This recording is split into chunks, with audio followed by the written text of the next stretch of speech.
Imagine fighting a war not with bombs or bullets, but with a pencil and a notebook. Imagine your battlefield being a kitchen table lit by a dim lamp, your weapon the words you scribbled late at night after feeding your family, comforting your neighbors, and helping your community survive another day.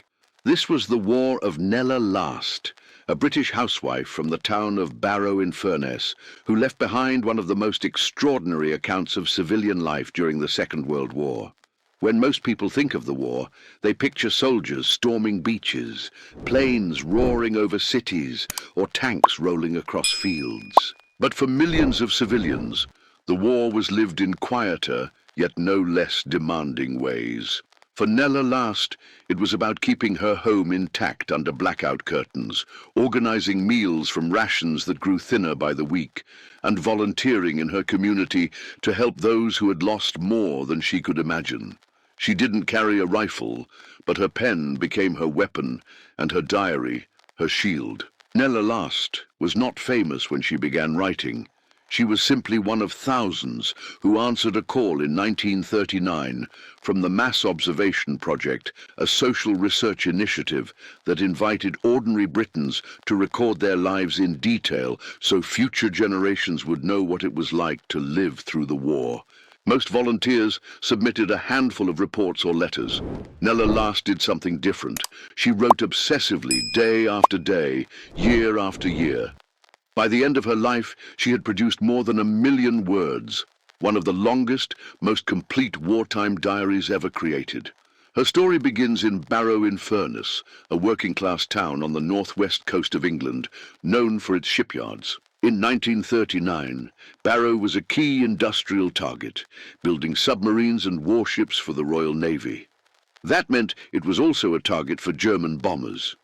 For Nella, who lived with her husband Will and her 2 sons, Arthur and Cliff, the war arrived not just as news on the radio, but as the terrifying drone of enemy aircraft in the night sky. At first, her writing reflected the ordinary concerns of a housewife.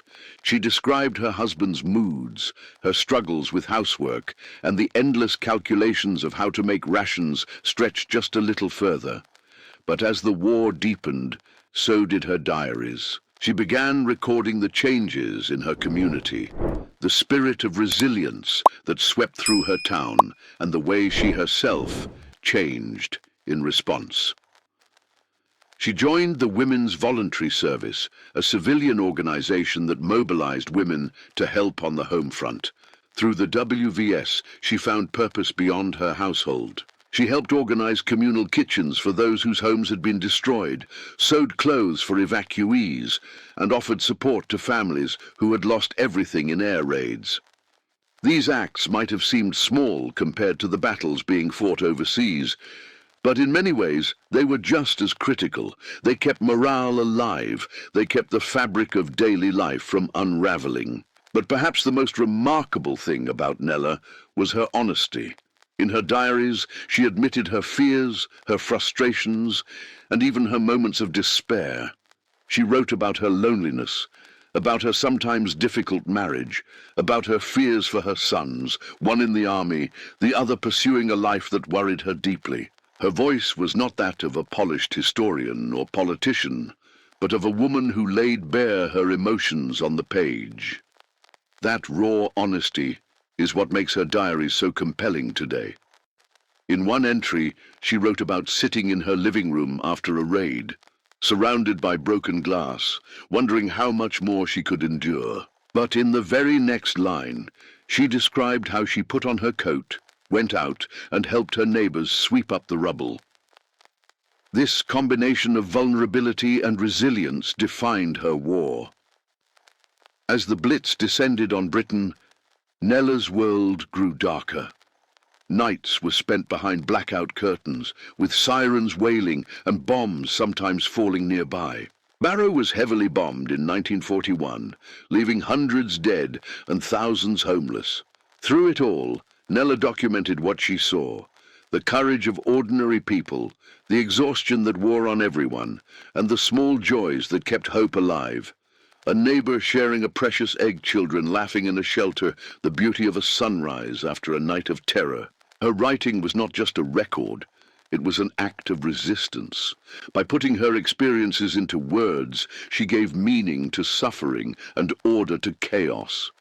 She proved that even the quiet life of a housewife could stand as a testament to endurance. And though she never knew it at the time, her words would one day be read by thousands, offering future generations a window into what it truly meant to live through the war as an ordinary British woman.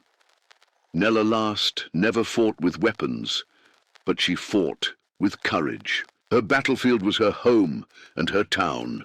Her victory was in surviving, in helping others survive, and in leaving behind a record that ensures her story, and the story of countless women like her, will never be forgotten. And so, as we begin her journey, we step into a world where the most powerful acts of bravery were often the quietest. A world where the clatter of dishes in a communal kitchen, the scribbling of a pencil on paper, and the comforting voice of a neighbour mattered as much as any speech from Westminster. This was Nella Last's war. When war broke out in 1939, Nella Last was, by all outward appearances, an ordinary housewife. She had never travelled far from her town, had no career beyond her home, and lived a life that seemed confined to cooking, cleaning, and caring for her family. Yet the war began to stretch and transform her, forcing her, and millions of women like her, into roles they had never imagined. At first, her diary entries show hesitation. She admitted feeling unsure, wondering whether she could truly make a difference. But very quickly, she stepped into a new identity. The Women's Voluntary Service, which she joined early in the conflict, became her second family. It was here that she discovered a sense of purpose that went beyond the boundaries of her kitchen. One of her most vivid diary entries describes the first time she worked in a rest center after an air raid. Families arrived in shock, covered in dust and soot, carrying whatever possessions they had managed to save. Some had nothing more than the clothes on their backs. Nella remembered the hollow look in their eyes, the look of people who had lost everything in a single night. She and the other volunteers moved quickly, organizing blankets, preparing hot drinks, and comforting crying children. These small gestures, offering tea, providing a clean cot, listening patiently, became acts of quiet heroism. Food, of course, was at the heart of Nella's life. Rationing meant every meal was a puzzle. How do you stretch a few ounces of butter or a single egg across a family? Her diaries are filled with clever substitutions and careful planning. A spoonful of dried milk could be saved for a special treat. A single potato could anchor a meal. She confessed to occasional frustrations. She longed for the abundance of pre-war groceries. But she also took pride in her ability to create something nourishing from almost nothing. In this way, her kitchen became another battlefield, where victory meant keeping her family fed and her neighbors' spirits high. Her marriage to Will, her husband, also came under the microscope in her writing. She often portrayed him as difficult, stubborn, and at times emotionally distant.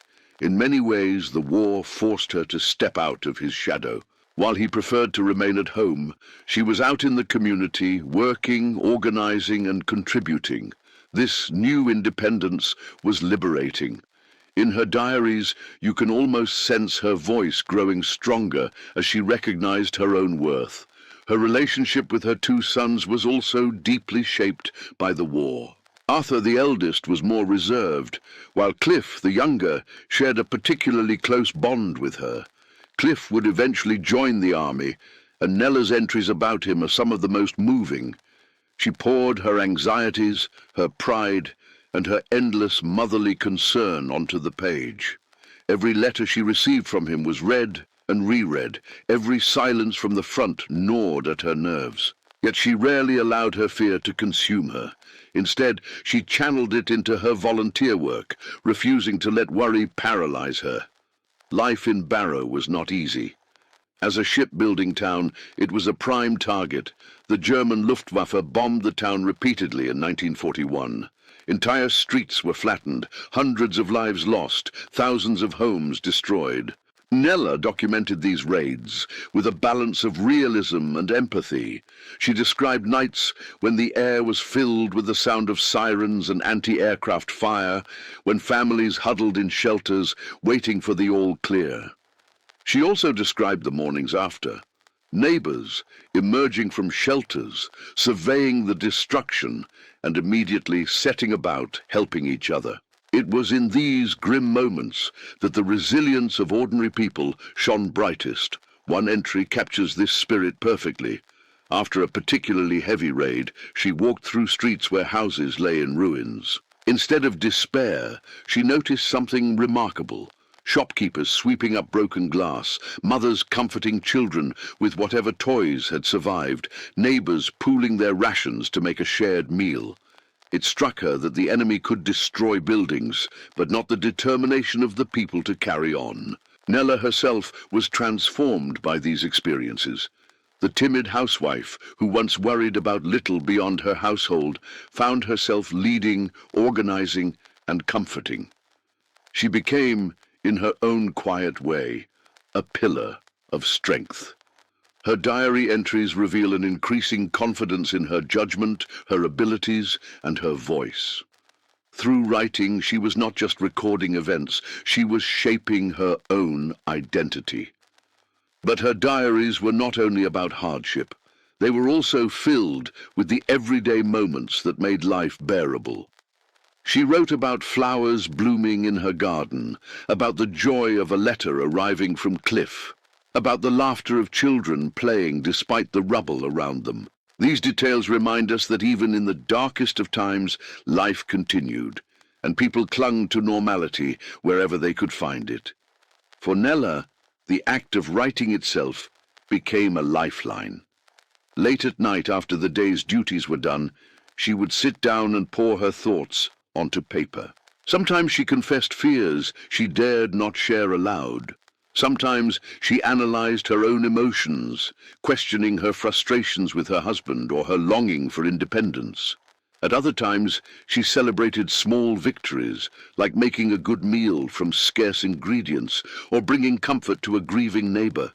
Her diaries became a mirror in which she discovered who she really was. Looking back, what makes Nella Last's story extraordinary is not that she did something spectacular, but that she documented the ordinary with such depth and honesty.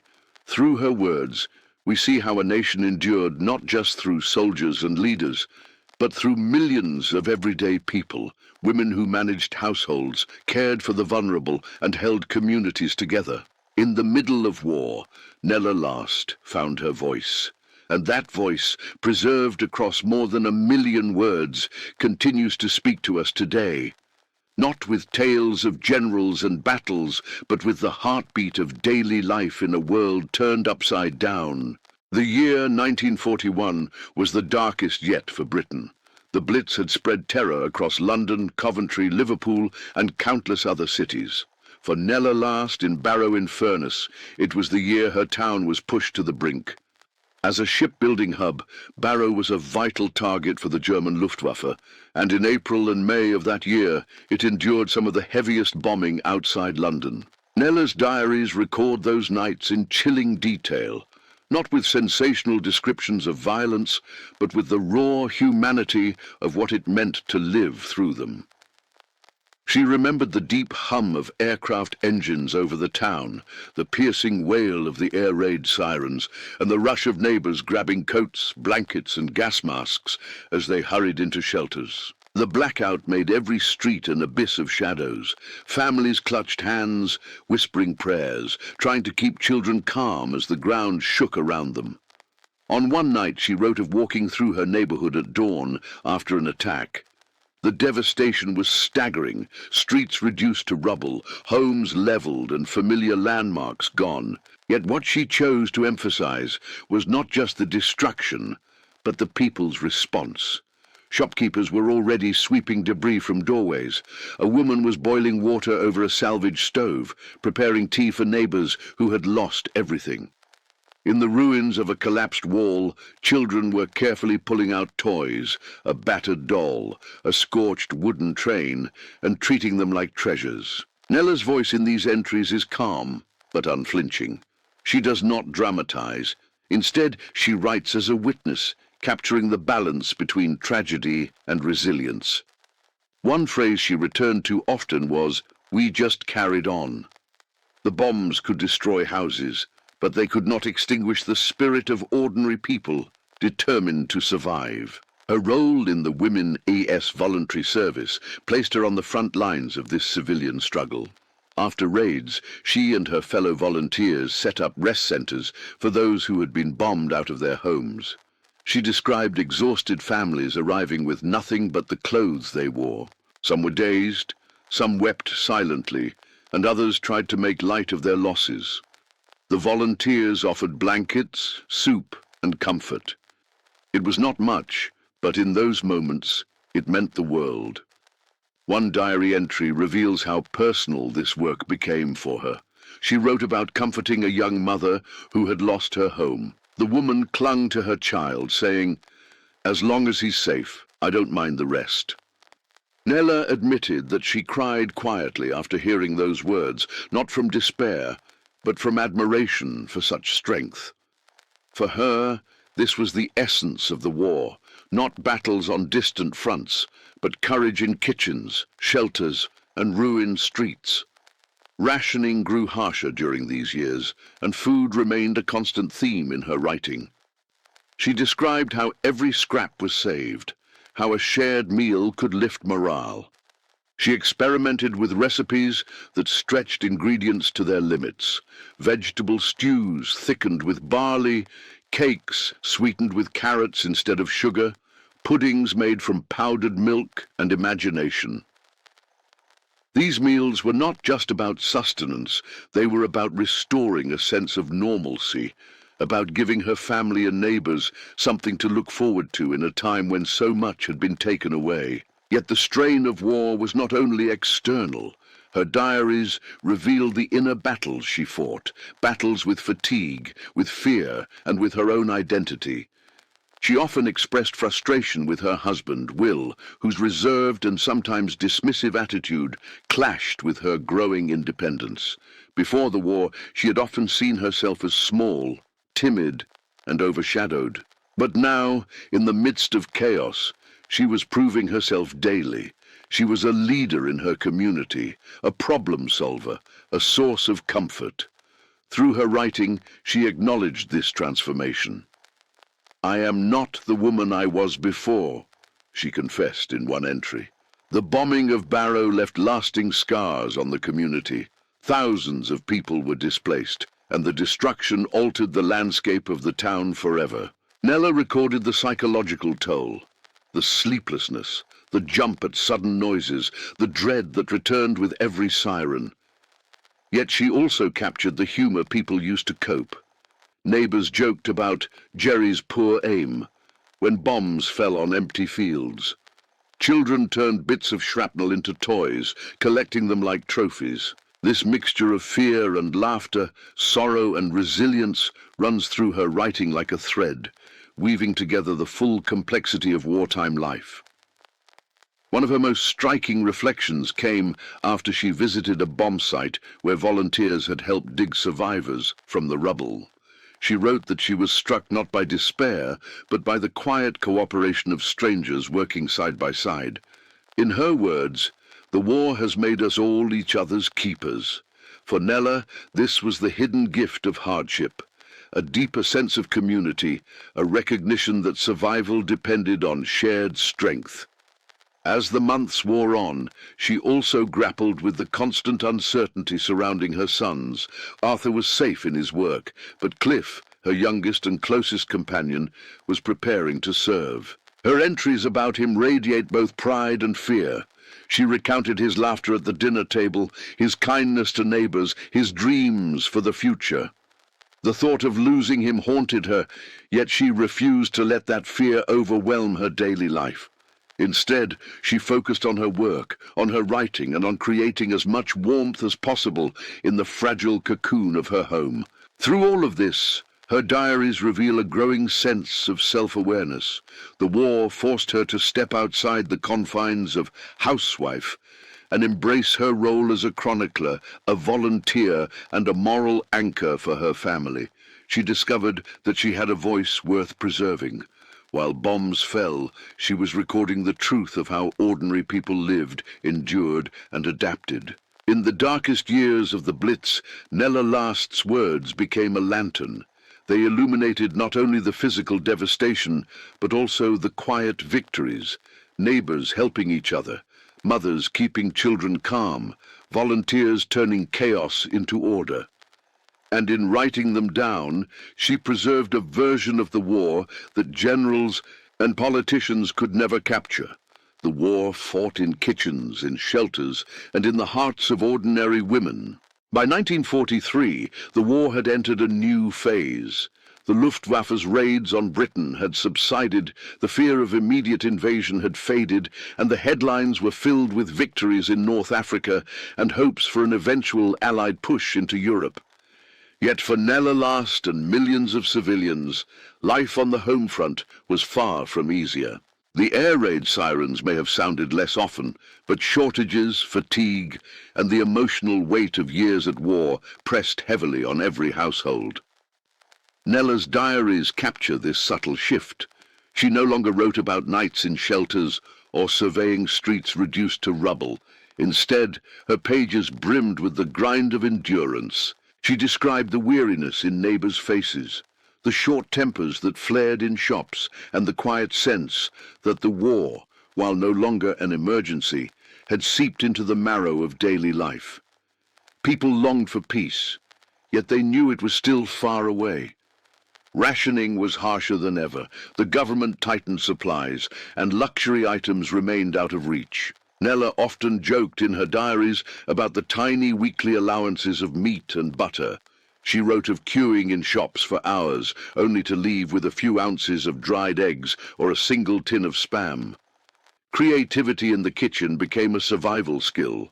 She experimented with root vegetables, making pies and puddings from swedes, parsnips, and carrots. She shared recipes with other women in the Women's Voluntary Service, transforming scarcity into a kind of collective challenge.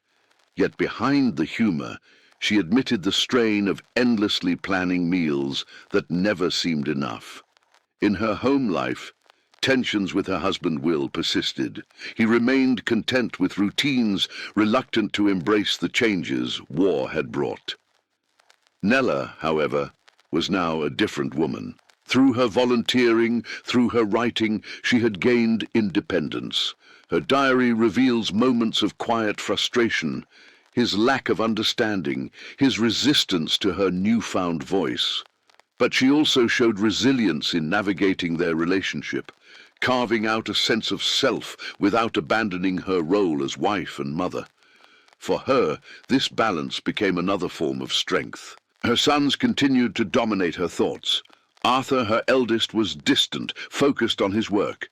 Cliff, her youngest and closest companion, had now joined the military. His letters were a lifeline. She recounted reading them over and over, savoring every detail of his experiences, even as her heart clenched with worry. His absence deepened her loneliness, but it also pushed her further into her community work. She poured her energy into volunteering, perhaps as a way of filling the void he left behind. The Women's Voluntary Service remained central to her wartime life. In 1943, their duties expanded beyond emergency relief. They organized canteens for factory workers, collected salvage for the war effort, and provided companionship for the elderly and isolated. Nella threw herself into these tasks. Her diaries describe the satisfaction of seeing weary shipyard workers smile at a hot cup of tea, or elderly neighbors brighten when visited by volunteers. To her, these small acts carried as much weight as any military campaign. They were the threads holding the social fabric together. As the war dragged on, morale was a constant concern. Nella reflected often on the importance of maintaining optimism. She noticed how newspapers highlighted victories abroad, how radio broadcasts featured cheerful songs, and how communities organized concerts and socials to lift spirits. Yet she also noted the undercurrent of exhaustion.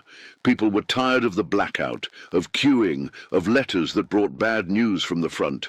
Nella's own strategy was to find joy in small, ordinary things: flowers blooming in her garden, the warmth of her cat curled by the fire, the laughter of children playing in the street. These fragments of normality became lifelines, reminders that life continued despite the war. One of the most remarkable aspects of Nella's diaries from this period is her growing sense of self-awareness. She no longer saw herself as simply a housewife recording her days. She recognized that she was preserving history. In one entry, she reflected, "When I write, I feel I'm holding a thread that connects us all, the women in their kitchens, the men in their factories, the soldiers abroad. If no one remembers how we lived, then what was all this for?" In these words, we hear not just a record of events, but a voice determined to ensure that the civilian struggle was not forgotten. Her community, too, recognized her quiet strength. Neighbors sought her advice, confided their worries, and leaned on her practical wisdom. She wrote about consoling a woman whose son had been reported missing, about helping another who struggled with rationing, about encouraging younger women who felt overwhelmed by responsibilities. These interactions show how war transformed ordinary women into leaders, counselors, and symbols of endurance. The bombing raids had lessened, but Barrow still bore the scars of earlier attacks. Families lived in temporary accommodations, ruins remained scattered across the town, and memories of loss lingered. Nella often passed by bomb sites on her way to volunteer shifts, and her reflections reveal how these physical reminders shaped the community's resilience. She wrote that each scar was not just a wound, but a testament, proof that the town had suffered and survived. By 1944, as the Allies prepared for D-Day, a sense of cautious hope began to appear in her entries. Rumors circulated, newspapers speculated, and people dared to imagine an end to the war. Yet Nella remained grounded.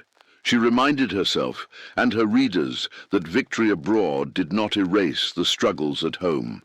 She knew that rationing, shortages, and emotional scars would continue long after the guns fell silent.